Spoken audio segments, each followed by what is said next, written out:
¿Y si el error de la vida de alguien se convirtiera en su única salvación? Esta historia es sobre las palabras que nos marcan, y sobre las heridas que el tiempo por sí solo no cura. Es sobre una superación emocional que no buscó venganza, sino que encontró su valor en el deber. Al final, hubo un perdón silencioso y la prueba de que nadie nace siendo un error. Mira hasta el final y comenta, ¿salvarías la vida de quien te causó el mayor dolor? Tu historia también puede comenzar aquí. La palabra error fue una de las primeras que aprendí.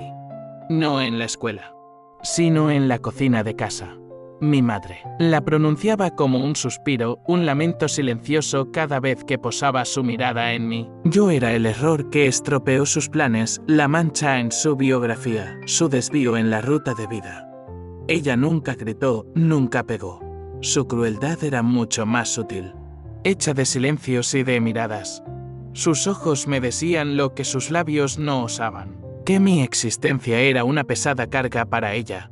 Crecí intentando ser invisible, ocupando el menor espacio posible en la casa y también en su vida. La ausencia de su afecto era un cuarto frío y oscuro donde me acostumbré a vivir permanentemente solo.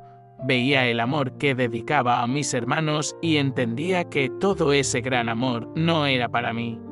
Yo no. Era un hijo, era una consecuencia, un recordatorio constante de un pasado que ella odiaba. Ese sentimiento de no pertenecer fue la herida original que moldeó cada paso de mi futuro. Los cumpleaños eran los peores días. La celebración forzada acentuaba más mi soledad. Recibía un regalo genérico, un abrazo sin calor, un feliz cumpleaños dicho por pura obligación. Mientras mis hermanos eran el centro de una fiesta de risas, yo era un espectador en mi propia vida. Me sentaba en un rincón del salón, observando a la familia que nunca sentí que fuera mía. Mi madre sonreía a los invitados, una máscara perfecta de felicidad que no me incluía a mí. Su mirada pasaba por encima de mí como si yo fuera parte de los muebles, transparente e inerte. En esos momentos, la palabra error resonaba en mi cabeza con la fuerza de una sentencia final.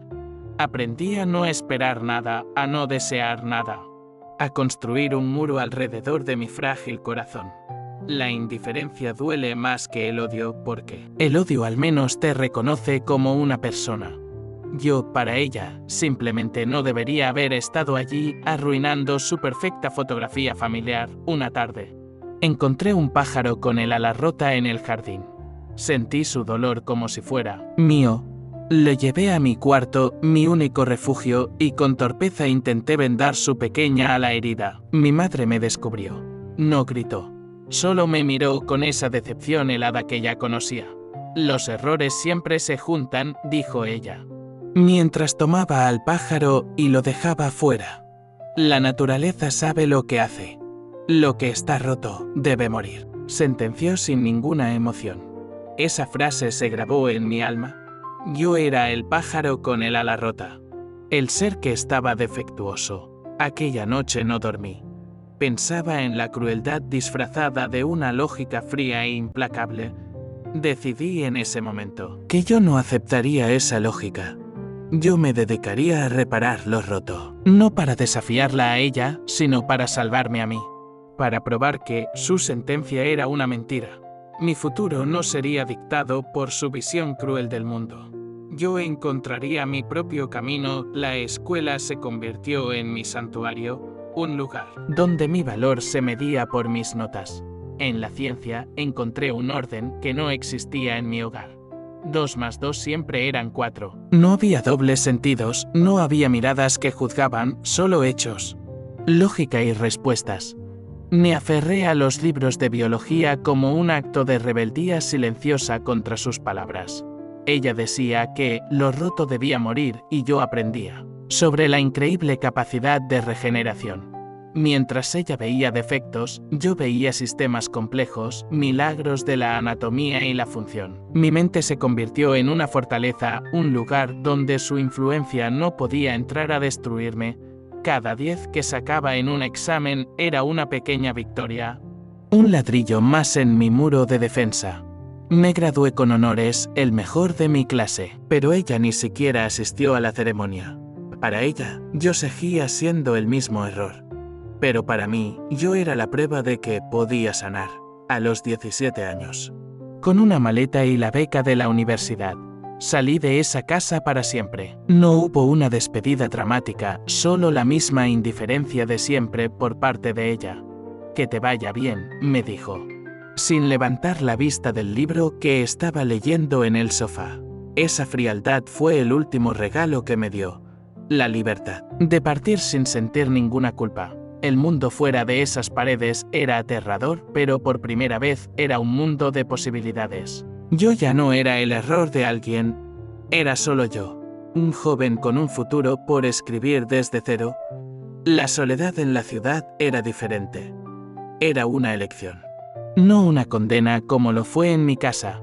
Me prometí a mí mismo que construiría una vida tan llena de propósito que no sobraría espacio. No sobraría espacio para el recuerdo de su voz, ni para la sombra de su constante decepción. El hijo que ella llamó error estaba muerto, en su lugar. Un futuro médico estaba naciendo. La facultad de medicina fue un campo de batalla, al mismo tiempo fue mi verdadero nacimiento. La competencia era feroz, las noches interminables, la presión casi insoportable para todos. Pero para mí, que venía de una guerra silenciosa. Aquello era un desafío que podía enfrentar. La disciplina que la soledad me enseñó se convirtió en mi mayor ventaja sobre los demás. Mientras otros se quejaban del cansancio, yo encontraba consuelo en la fatiga del estudio.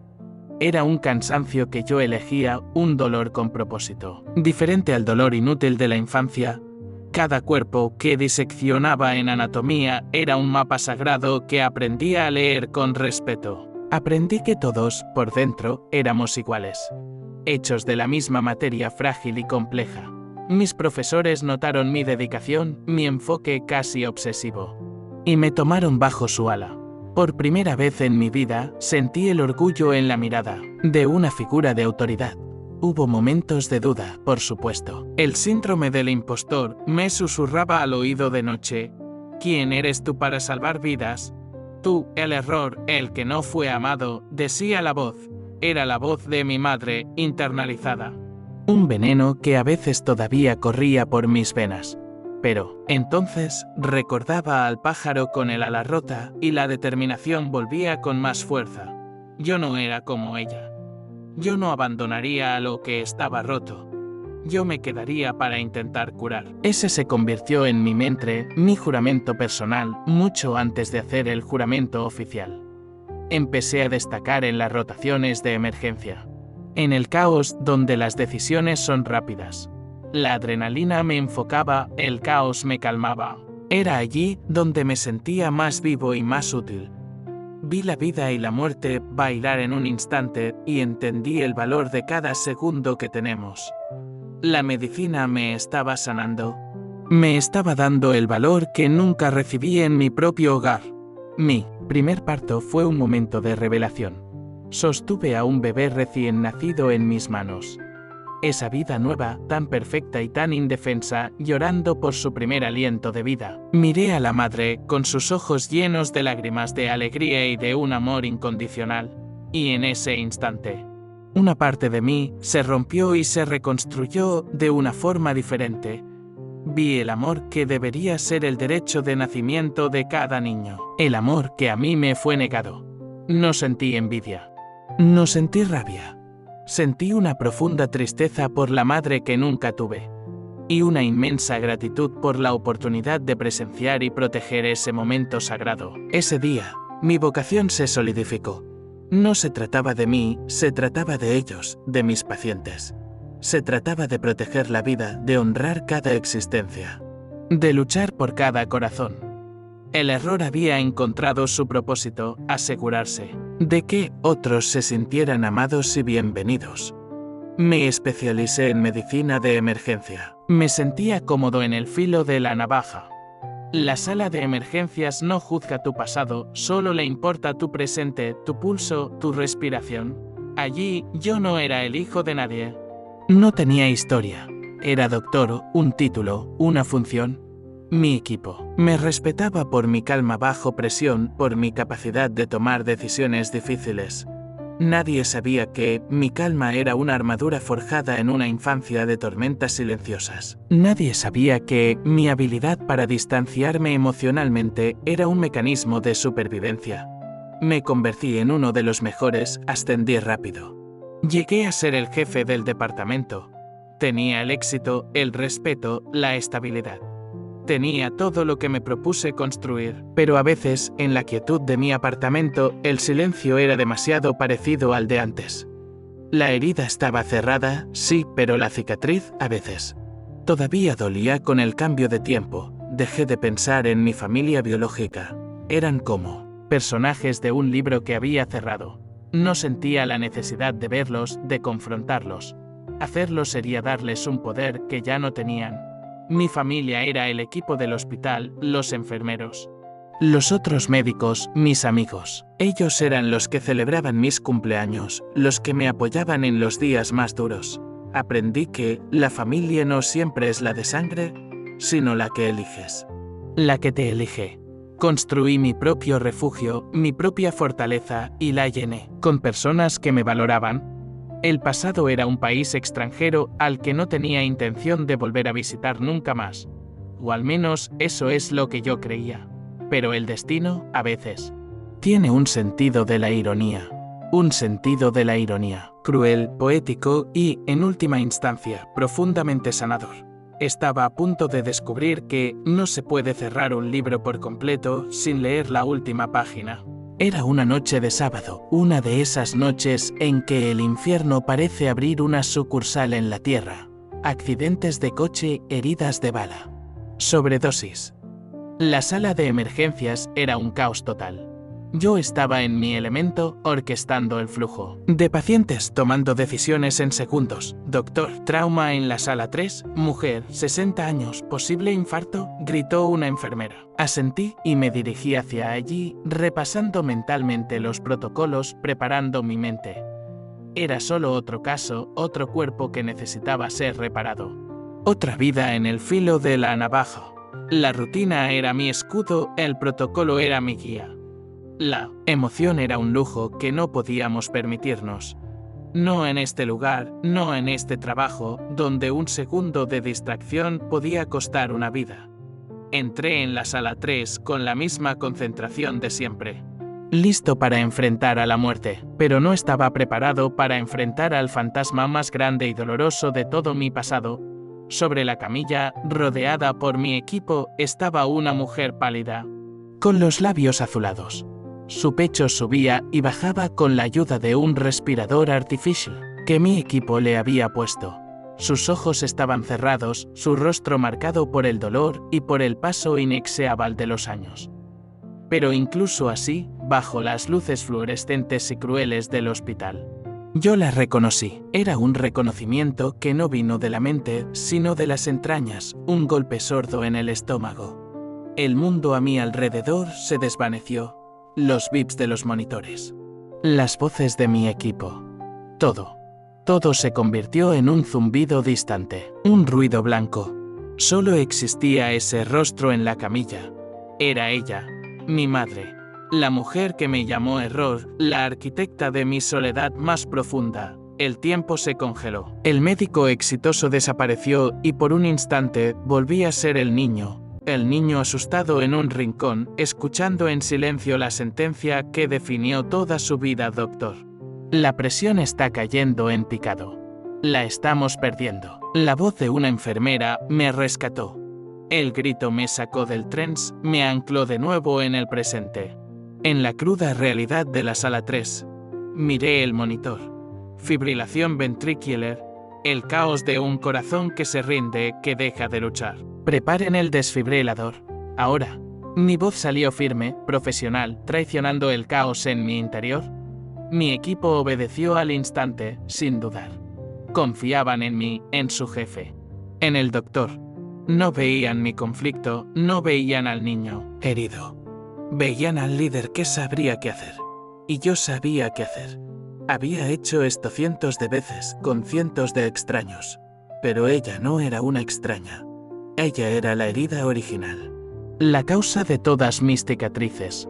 Y ahora su vida, literalmente, estaba en mis manos. Manos que ella nunca se dignó a sostener. El universo me estaba presentando la prueba final, la pregunta definitiva, la última ironía. Por un segundo eterno.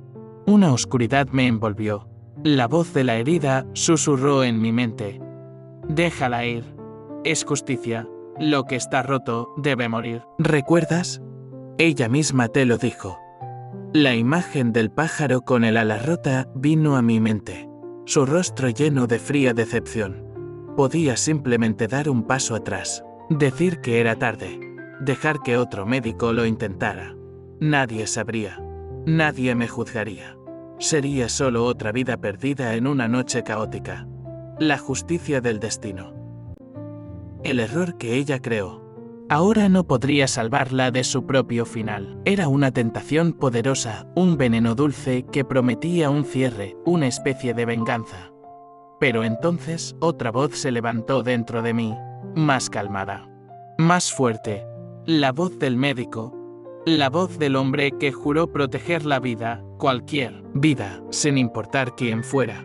La voz del niño que prometió a sí mismo que él sí repararía lo que estuviera roto, cargando a 200. Afastar. Mi grito cortó la tensión en la sala de reanimación.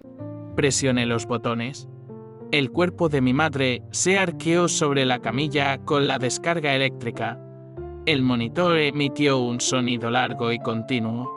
Sin cambios. Asistolia. El corazón parado. De nuevo. Sigan con la compresión. Vamos, ordené. Mi mente enfocada solo en el protocolo. El niño asustado fue encerrado en un cuarto oscuro de mi mente. Ahora solo el médico actuaba, cargando a 300, afastar. Una segunda descarga. Mis ojos estaban fijos en la pantalla del monitor. Nada. La línea plana era una burla, una sentencia. Pero yo no iba a aceptar esa sentencia. ¿Una más? La dosis máxima. Ahora. Mi voz era la única calma en medio de toda esa tormenta. Sentí las miradas de mi equipo. Quizás preguntándose por mi insistencia, por mi furia. No era furia contra ella. Era furia contra la muerte. La única batalla que importaba en ese lugar. Afastar. Grité por última vez. La tercera descarga. Un silencio denso llenó la sala. Y entonces. Un bip. Pequeño, débil. Otro. Y otro. Un ritmo. Lento, irregular, pero un ritmo. Ritmo sinusal. Había vuelto. Su corazón, por su cuenta, había decidido volver a latir. Un suspiro colectivo de alivio llenó la sala. Mi equipo sonrió. Me dieron una palmada en la espalda. Buen trabajo, doctor. La trajimos de vuelta, dijo un residente con admiración en su voz. Yo solo asentí, incapaz de hablar. Me quité las guantes con un gesto lento y deliberado. Miré su rostro en la camilla. Ahora con un poco más de color, respirando con nuestra ayuda. No sentí triunfo. No sentí alegría. Sentí un agotamiento profundo. Un vacío inmenso. Yo había ganado. El médico había ganado. Pero el hijo no sabía qué sentir. Había salvado la vida de la mujer que me enseñó que la mía no valía la pena ser salvada. La estabilizamos y la transferimos a la unidad de cuidados intensivos para su recuperación. Durante los siguientes días, yo pasaba por el pasillo y la observaba a través del cristal. Ella dormía, sedada, ajena a todo. Ajena al hecho de que su hijo era el médico que la salvó. Mis hermanos llegaron. Los vi hablando con los otros médicos, preocupados, agradecidos.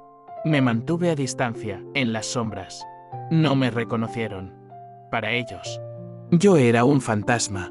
El niño que partió hace tantos años no se parecía en nada al jefe de emergencias del hospital. Escuché fragmentos de sus conversaciones. Un milagro, decían.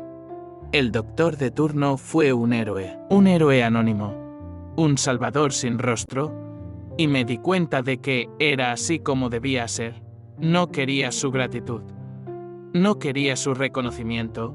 No quería entrar de nuevo en esa familia. Mi lugar ya no era con ellos. Mi lugar era aquí, de este lado del cristal, curando a extraños. La mañana en que ella sería trasladada a una habitación común. Tomé una decisión importante. Busqué al colega cardiólogo que asumiría su caso a partir de ese momento. Por favor, deja mi nombre fuera de los informes. Di solamente que fue el equipo de guardia. Él me miró, confundido, pero vio algo en mis ojos que lo hizo asentir sin hacer preguntas. Entendió que había una historia allí. Una historia que no necesitaba ser contada. Yo no quería que ella lo supiera. No era un regalo para ser agradecido. Era una deuda que yo estaba saldando conmigo mismo, la prueba final de que era mejor que el dolor. Saber que yo la salvé sería una carga para ella y para mí. Un vínculo que no deseaba. El perdón no necesita público. La sanación, a veces, ocurre en el más absoluto silencio. Mi acto de salvarla fue el punto final en mi propia historia de abandono y superación. La noche antes de que ella recibiera el alta del hospital. Rompí mi propia promesa. Entré en su habitación. Dormía con un sueño tranquilo, la respiración suave y regular. Permanecí de pie junto a su cama por mucho tiempo, simplemente observando su rostro sereno. Tantos años de rabia, de dolor, de una búsqueda incansable por valor. Y todo terminaba allí, en esa silenciosa habitación de hospital, con la mujer que me dio la vida y luego me negó el amor. Se veía tan frágil, tan humana, tan distinta a la figura gigante que atormentaba mis recuerdos. Era solo una mujer anciana que casi muere y que tuvo la suerte de tener un buen equipo médico. Extendí la mano, sin pensar, y acomodé la manta sobre sus hombros con cuidado. Fue un toque leve, casi imperceptible. El único gesto de cariño entre nosotros en toda la vida. Y fue suficiente. Di la vuelta y salí de la habitación, sin hacer el menor ruido, mientras caminaba por los pasillos vacíos del hospital en esa madrugada. Sentí un peso abandonar mis hombros. Un peso que cargaba desde mis primeros años, el peso de la palabra error. Salvar su vida no la perdonó a mis ojos, no borró el pasado, no curó la herida, pero me sanó, me liberó de la necesidad de odiarla para probar que yo tenía valor. Mi valor no estaba en su aprobación, sino en mi capacidad de cumplir mi juramento. Mi valor estaba en mis manos, en mi mente, en el hombre que llegué a ser a pesar de ella. El error se convirtió en el salvador. La ironía final era, en realidad, mi verdadera liberación. No necesitaba que ella dijera perdóname. No necesitaba que dijera gracias, solo necesitaba saber que, cuando su vida estuvo en mis manos, yo elegí la vida. Y esa elección, hecha en silencio, fue la prueba final de que yo nunca, jamás, fui un error.